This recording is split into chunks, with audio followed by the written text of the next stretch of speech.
Rain drizzled lightly over the sleek black BMW as it pulled into the private parking lot of Ashmore Towers, a prestigious real estate firm in downtown Atlanta.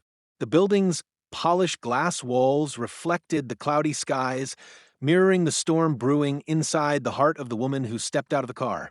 Dressed in a crisp navy blue pantsuit, heels clicking confidently against the pavement, Dr. Nia Anderson adjusted her glasses and glanced at the golden letters on the door.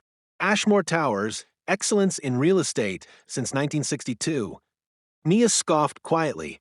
Let's see how excellent they are today.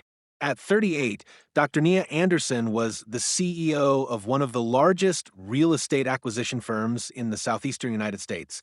Her company, UrbanRise Capital, was on the brink of signing a $400 million acquisition deal that would absorb Ashmore's underperforming assets.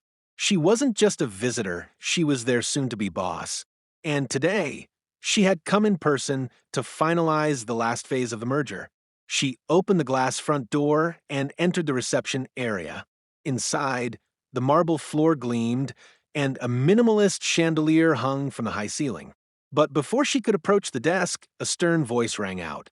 "Excuse me, this entrance is for employees and clients only," barked a middle-aged white man in a tan blazer.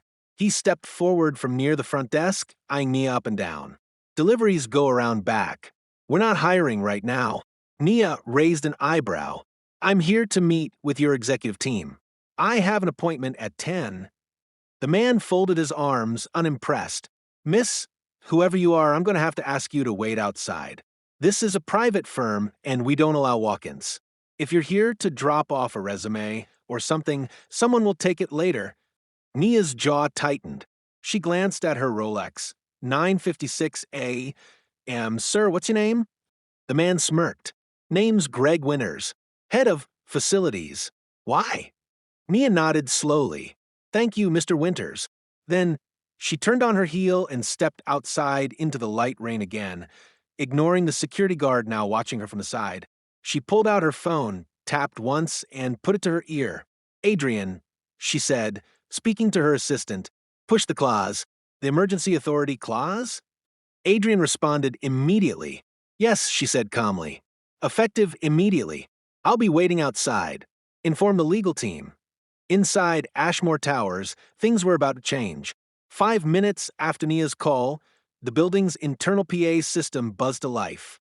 A young secretary at the front desk blinked in confusion as the building manager's voice crackled through the speaker.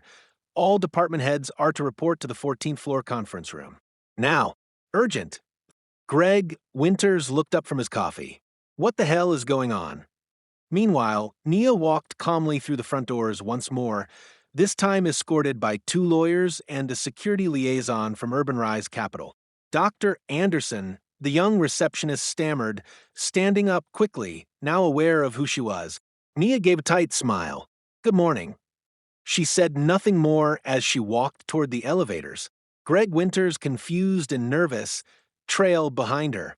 "Hold on, what's going on? Why is she going upstairs?"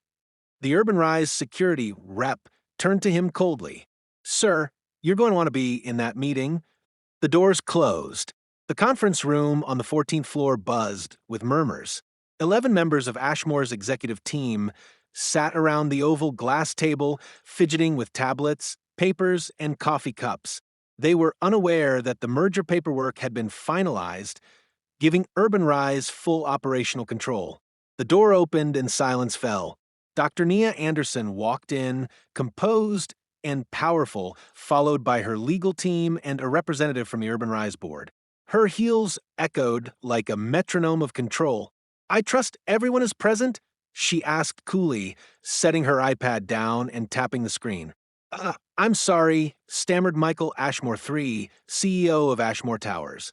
"Who, exactly?" "Dr. Nia Anderson. I am the founder and CEO of UrbanRise Capital. As of 10:01 a.m., per Clause 9B of the merger agreement, I have assumed interim operational control of this facility and all subsidiaries. You've been informed, perhaps you chose not to read your own paperwork." There was a stunned silence.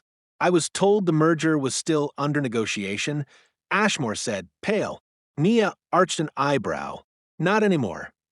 She turned to her lawyer. Proceed. The lawyer stood.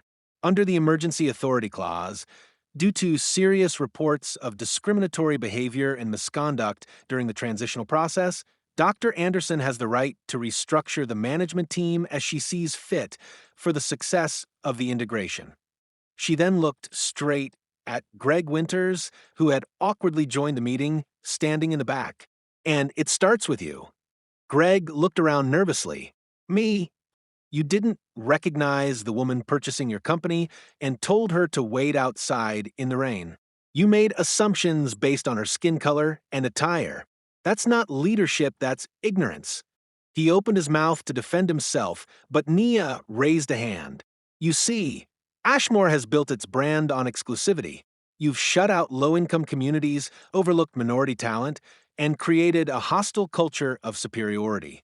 That ends today. She clicked her tablet. Names of 6 managers appeared on the screen behind her. These 6 individuals will be relieved of their duties effective immediately. Their severance will be processed as outlined in their contracts. HR has already been notified. A flurry of protests erupted. One executive stood up angrily. You can't do this. This is our company. No, it was your company, Nia said, her tone ironclad. You sold it. You signed every page. She turned to the remaining team. Those who remain will undergo mandatory equity and ethics training. Your departments will be audited, and let me be very clear, this company will reflect the diversity of the communities it serves, or it will not exist under my leadership. Ashmore slumped into his chair, defeated. Outside the building, an hour later, reporters and employees had gathered, alerted by sudden layoffs and rumors of the leadership change. Nia stepped to the podium with Urban Rise logo now affixed behind her. I didn't come here today expecting to fire people, she began, her voice steady and clear.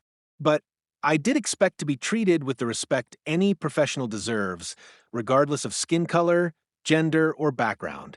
That didn't happen. And if I tolerate that behavior in silence, I become part of the problem. She glanced over the crowd, many of whom were women and people of color who had worked years in Ashmore's lower ranks with no upward mobility. Urban Rise didn't just purchase a building, we're building a future. One where ability outweighs appearance, where character matters more than connections, where no one is told to wait outside because they don't look like they belong. Applause broke out. 3 months later, Ashmore Towers was no more. The sign had been replaced with a bold, new emblem, Urban Rise Real Estate Group. The lobby was redesigned, featuring community art and diverse staff behind the desks. Greg Winters? He never worked in the industry again. Michael Ashmore had quietly retired, while Nia appointed a new VP of Operations. Monique Taylor, a former Ashmore junior analyst who'd been ignored for promotions for 5 years. With her sharp mind and innovative ideas, she helped Urban Rise grow another 12% by year's end. The rain that had fallen on Nia that day had been cleansing in more ways than one. It washed away not just assumptions, but the rot that had long plagued places like Ashmore Towers. Now, every time Nia walked through those doors, no one questioned if she belonged, because she owned the building. And she never waited outside again.